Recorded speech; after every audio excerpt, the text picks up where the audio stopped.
Hello my fellow hunters. Today we're going over a quick guide to the Congalala.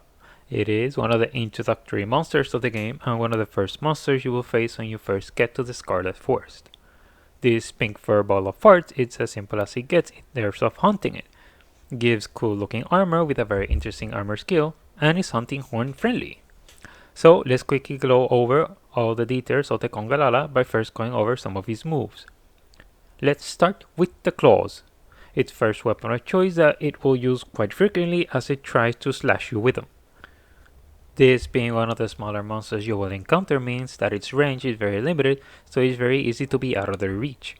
Each claw can be broken, which can topple the monster, leaving it open for you and your fellow hunters to use wheel on it. Next up, it's the belly. Its secondary weapon of choice, where one of the ways it makes use of it is to push you away and trip you, to then launch at you as you recover your footing. This particular attack is done quite often and it is very fast, so it can catch you off guard as you are going at it, but can be completely avoided by being at its sides. It will also try to body slam you, jumping around as it tries to squeeze you with its weight. Unfortunately for the Congalala, this attack is actually quite slow, so you can dodge it out of it quite easily, especially if you have the extra dodging distance granted by the evade extender skill. Last but not least is the signature attacks of the Congalala, the gas. This guy will use burps and farts as weapon against hunters, afflicting you with a stench element that blocks use of most consumable items until it is removed using a deodorant or until this timer runs out. But what makes it more interesting is how it can change the nature of its burps depending on what mushrooms it consumes, so that sometimes getting hit by its gas doesn't just leave you stinky. It can release a poisonous gas that can paralyze you, or one that can blow you up and afflict you with blast blight. As mentioned previously, these attacks can be safely avoided by sticking to its sides, since these attacks are always aimed forward. A small word of caution if you're attacking its rear, as it will fart in your direction if you do so, dealing a bit of damage and leaving you all stinky. As you can see, the key to hunting this monster is to stand to its sides as much as possible to avoid all of its attacks. This is way easier when hunting in a group, since a hunter with the most aggro can act as a distraction as the others will at it from the sides. So this is not a particularly complicated hunt to undertake, but I find its farting antics entertaining nonetheless. Now that we are done with the monster itself, we go over the gear that you can craft out of it, starting with the weapons, and there is a hunting horn. It focuses on providing healing, with plenty of healing and defensive melodies to make hunts easier for you and your fellow hunters. It is also a drum set, so it already looks pretty cool as well as having decent stats, so it's an overall good weapon.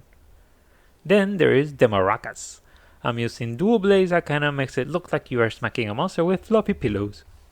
Lastly, there is the weird looking power bow that has been around since the Congalala was introduced in the ancient times of Monster Hunter 2.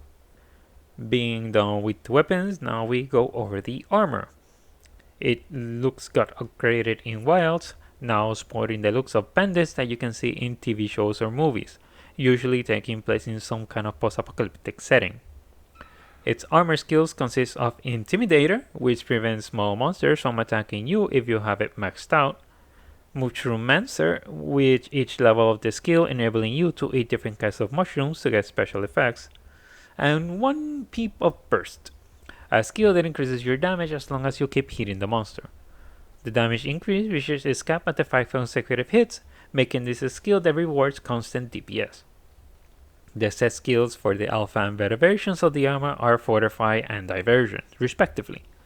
Fortify increases your attack and defense after each card, and Diversion makes it so that your attacks generate more aggro, so that the monster will be focusing on you more often during a hunt. Diversion can be an annoying skill if you are a hunting horn user, since a monster that is focused on you is a monster that can more easily interrupt your melodies. So try to be aware of which armor sets has it to avoid being confused as to why a monster is focusing on you more often. The star skill of this armor set is the Mushroomancer Skill, which enables the consumption of different mushrooms to get special effects, with each level of the skill giving you more mushroom options. With this skill, a blue mushroom heals you as much as a regular poison would, a toadstool increases your health recovery, nitro shroom increases your attack, Mushroom increases your defense. Madragola fully heals your character. Devil's Blight restores stamina and lowers stamina usage. And the Excite Room gives a random effect that would be given by other previously mentioned. There are many benefits to this skill, starting with how these are consumed faster than regular potions, granting their benefits instantly after being consumed rather than over time. And since you use these items faster, you aren't slowed down and can move at your regular speed as you consume them. This limits the risk of feeling yourself in the middle of a fight, as well as speeding up helping your ally should you choose to build into the wide range skill. This is a skill that spreads the effects of the items you consume with your fellow hunters, so the faster you enable the effects of the mushrooms, the faster they will benefit the rest of your party. This is a pretty neat skill to have that offers an alternative to do what you normally do with potions. And that is it for the Congalala, a classical monster that is a simple yet entertaining monster to hunt. Monster Hunter Wilds gave the armors and weapons a nice visual upgrade, with future updates at Master Rank possibly bringing in more Congalala shenanigans that will probably be as entertaining as it is now. Leave a like if you enjoyed this video, subscribe and hit the notification bell to know when the next video drops. Thank you all for watching and happy hunting!